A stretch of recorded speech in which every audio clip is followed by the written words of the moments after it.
Disclaimer: this content is only for mature audiences. Viewer discretion is advised. It was just another ordinary night. The kind where dinner's done, the lights are low, and the house has finally gone quiet. I remember scrolling through my phone, half listening to my husband talk about something he saw online, not really expecting anything different from how the night usually plays out. We've been married for over 4 years. Things had fallen into a pattern, a safe, predictable routine. Comfortable, sure. But lately, it felt like something was missing. No drama. No spark. Just two people sharing a space, going through the motions. Or so I thought. Until he did something that stopped me cold. I'm not talking about a dramatic fight or a big romantic gesture. No. It was subtle. Unexpected. But it completely threw me off balance, and I still don't know how to feel about it. We were in bed, talking like usual, and then, his tone changed. He looked at me differently. What he said next, and how he moved, something about it hit deeper than anything he's said or done in months. Maybe years. It wasn't just about physical closeness. It was emotional. Raw. Intentional. Like he'd been waiting for the right moment to let something out. And that's when it hit me. Had I been so caught up in our daily routine that I missed signs of him needing something more? Or was this all building up in his mind the whole time? Either way, that night didn't just surprise me, it shifted the way I saw him, and us. I've always believed that in long-term relationships, you think you know everything about your partner. Their habits. Their moods. What they'll say before they say it. But sometimes, the real surprises come not from strangers, but from the people sleeping next to you every night. And what my husband did, well, it's something I still can't fully explain. But I'll try. This isn't just a story about marriage or intimacy. It's about how people change quietly. About how connection can slip, and how, in one moment, it can snap back with force. What he did challenged everything I thought I knew about him. About us. So before we jump into the full story, let me ask you this.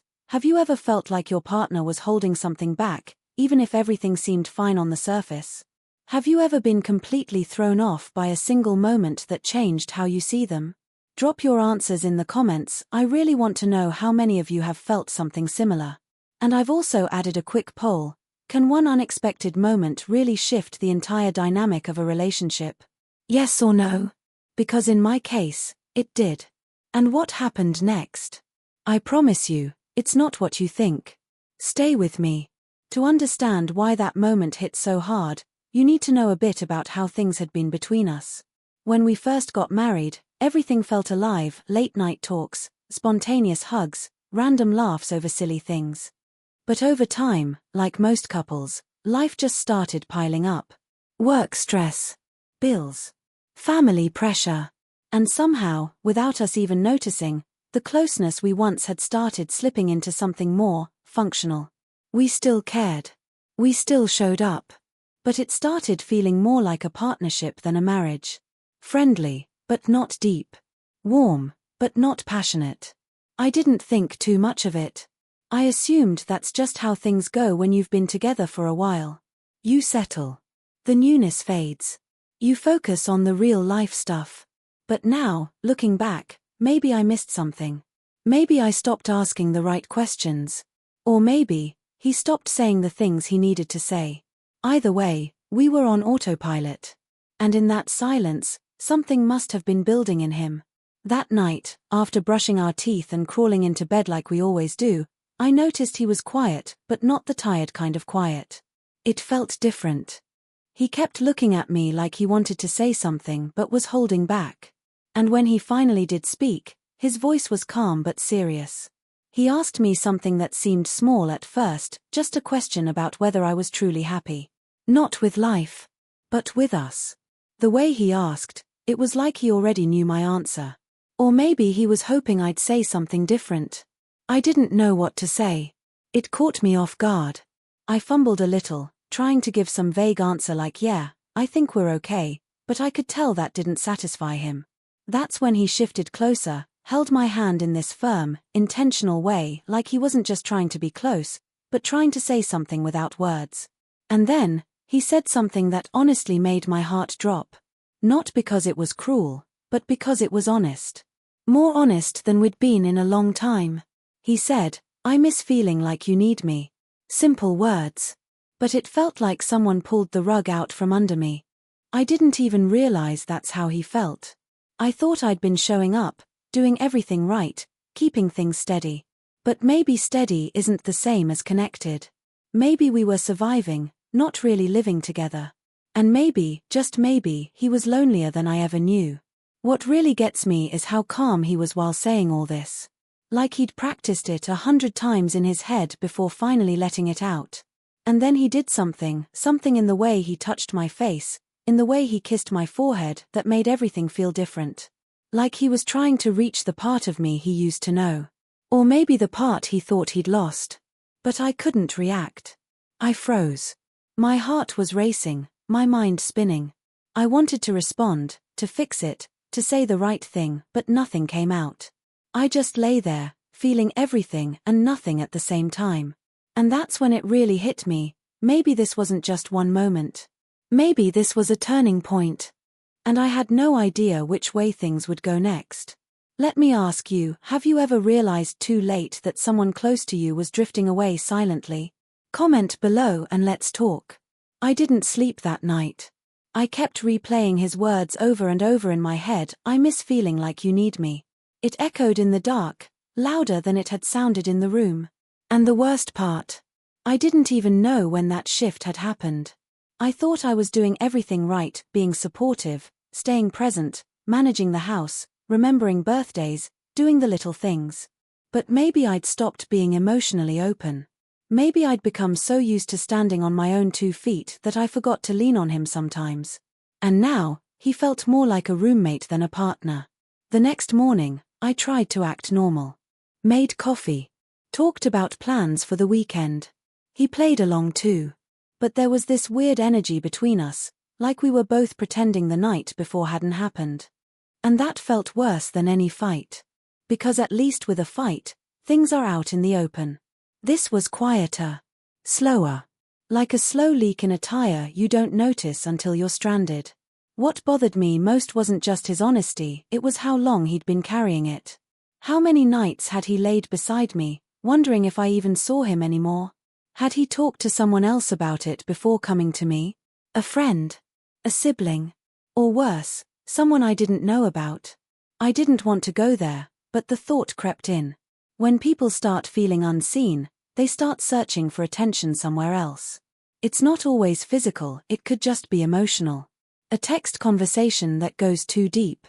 A harmless friendship that gets too close. I didn't have proof of anything. But the way he spoke, like this had been brewing for months, made me wonder what he wasn't saying. We've always been good at hiding things in our house. Smiling through awkward silences.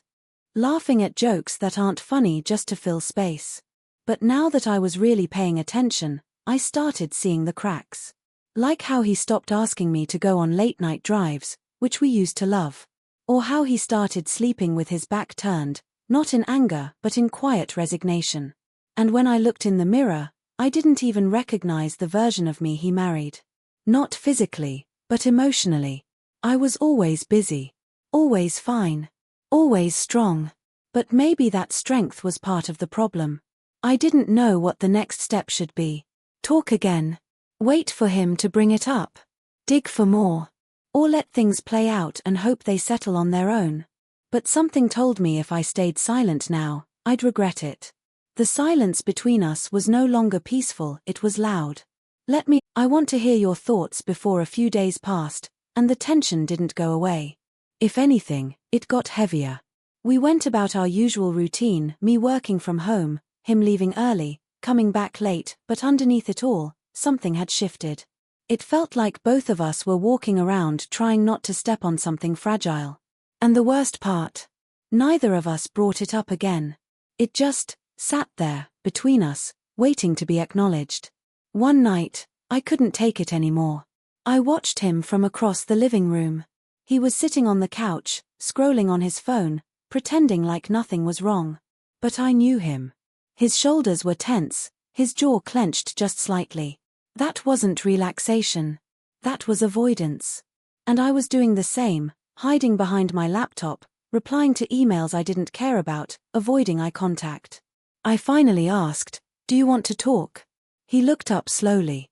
His eyes met mine, and for a second I thought he was going to say no. But then he nodded. What came next wasn't loud. It wasn't dramatic. But it was intense. He told me more. He talked about how long he'd felt like he was just there doing everything right on paper, but feeling like a background character in his own marriage. He said he didn't blame me, but he also didn't feel connected to me anymore. Not really. Not deeply. It was like we were playing our roles, but we weren't actually seeing each other. I wanted to cry, but I didn't. I just listened. And then he said something that made everything in my chest tighten. He said, "There's someone I've been talking to, not in that way, but someone who listens, who checks in." It made me realize how much I missed feeling important to someone. I froze.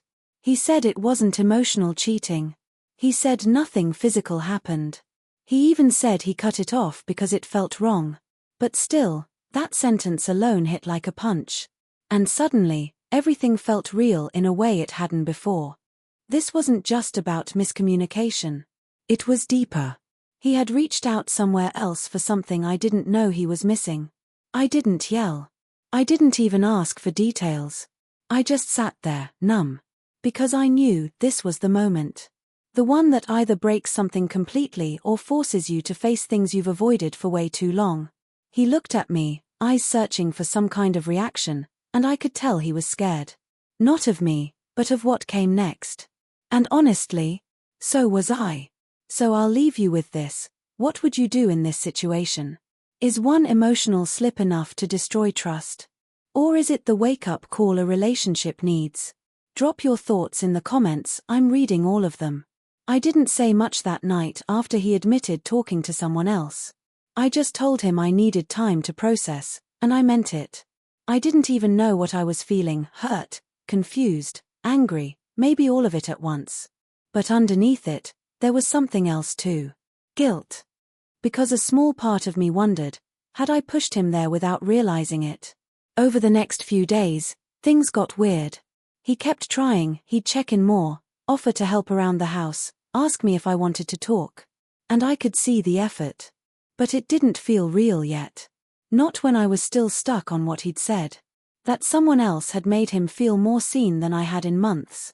And then came the second hit. I was cleaning up the bedroom, just trying to distract myself, when I knocked his hoodie off the chair.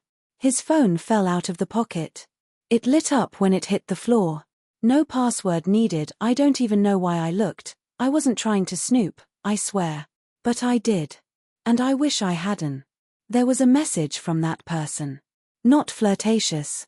Not inappropriate. But it was recent. After he told me he'd stopped talking to her. It said, "I hope you're okay. I know things got heavy. Just wanted you to know I'm here if you need to talk." That one message undid every bit of patience I was holding on to. Not because of what it said, but because it meant he had lied. Again. I didn't confront him right away. I kept quiet. But my mind was racing. Had he really wanted to fix things? Or was he just afraid of losing me and trying to cover his tracks? That message wasn't anything scandalous, but it confirmed something bigger. He was still emotionally leaning on someone else. And the worst part? He didn't think I'd find out. So now I had a choice. Pretend I didn't see it and keep trying to mend things? Or call it out and risk everything blowing up? The tension between us was getting harder to hide. We weren't fighting, but we also weren't okay. We were in this weird in-between space where every word felt loaded, and every silence was louder than it should have been. I started wondering, how many chances do you give someone before trust is too cracked to rebuild? And can a relationship survive two kinds of betrayal, the one they confess, and the one you discover on your own? What would you do if you were in my place? Confront him or wait for the truth to come out naturally? Let me know in the comments. Be honest. Because what happened next wasn't something I was prepared for. And I'm guessing you won't be either. That night, I couldn't keep it in anymore. He came home late again, carrying that same quiet tension he'd been wearing for days. We had dinner in silence. Just two people chewing around everything they weren't saying. When we finally made it to the bedroom, I turned to him and said it, calm, clear, no drama. I saw the message. He froze, like someone hit pause on him. For a second, I think he wanted to deny it. But then he just sat down on the edge of the bed and let out this deep breath, like he'd been caught in a lie he didn't want to live in anymore. He admitted it. Said he didn't mean to keep talking to her. That he thought ending the conversation abruptly would feel rude. That he was scared of hurting someone who had been there for him emotionally. But hearing him say that just made it worse. Because in trying to protect someone else's feelings, he'd ignored mine completely. I asked him one simple question. Did you ever feel for her what you used to feel for me? He looked down for way too long before answering. No. But I liked how she made me feel. And just like that, the truth hit harder than I expected. He wasn't in love with her. He didn't want to leave. But he had been missing a version of us that no longer existed, and she gave him a glimpse of it. That part of the relationship story that no one likes to talk about, the part where love doesn't die in a big explosion, but just fades slowly while both people pretend not to notice. We talked for hours that night. About the beginning. About where things broke. About what we both failed to say. And for the first time in what felt like forever, it wasn't about blame. It was just real. Raw. Honest. Two people finally looking at the mess without trying to clean it up too fast. We agreed on one thing. This wasn't something we could patch with a couple of sorries. Trust doesn't come back with words. It comes back with work. So we made a decision to go to counseling, to rebuild, but also to step away for a while. Not as a breakup, but as a reset. A space to figure out who we were outside the roles we got stuck in. I thought that would be the end of the drama. But a week later, I got a message. Not from him. From her. It simply said, I didn't want to get in the middle. But I think there's more you should know. And that changed everything again. Before I tell you what she said, I want to know, would you open the message? Or leave it unread and move forward? Drop your thoughts in the comments. I stared at her message for what felt like forever. I didn't respond. Not right away. I sat with the weight of it, the way you sit with news that might change everything again. After everything we'd been through, was there still more I didn't know? Eventually, curiosity won. I opened it. She told me they had been in touch longer than he admitted. That while it wasn't physical, the emotional depth had grown. She didn't say it out of spite, at least. That's how it read. It felt more like guilt. She said she backed off once she realized he was trying to fix things at home. But she wanted me to know the full truth, because, in her words, you deserve to decide with all the facts. And that's exactly what I did. I didn't yell. I didn't go back to him in a rage. I just took a step back. This time, for me, I needed clarity. And being around him made everything blurry. So I moved in with my sister for a while. I stopped checking his texts, stopped trying to fix something that maybe wasn't mine alone to fix. That space changed everything. Funny enough, it wasn't the betrayal that broke me, it was the slow realization that somewhere along the way, we stopped choosing each other. We kept choosing the routine, the comfort, the familiarity, but not each other. He asked me to come back a few weeks later. Said therapy had helped him realize how much he was avoiding himself, not just me. That he had been looking for validation because he didn't know how to ask for support. I believed him. And I forgave him. But I didn't go back, not to how things were. We didn't rush into rebuilding the relationship. We took it slow. Dates. Talks. Boundaries. Real honesty, not just the surface kind. It wasn't romantic in the traditional sense. But it was real. Months later, we were in a better place. Not perfect. But present. And sometimes, that's the most honest kind of love, when two people decide to grow up next to each other, even after the pain. So, what do you think? Was the ending what you expected? Would you have stayed, or walked away completely? Let me know in the comments, and tell me if you'd want a sequel to see where their story goes next. Thanks for watching till the end. You showing up here, staying through the full story, it means more than you know.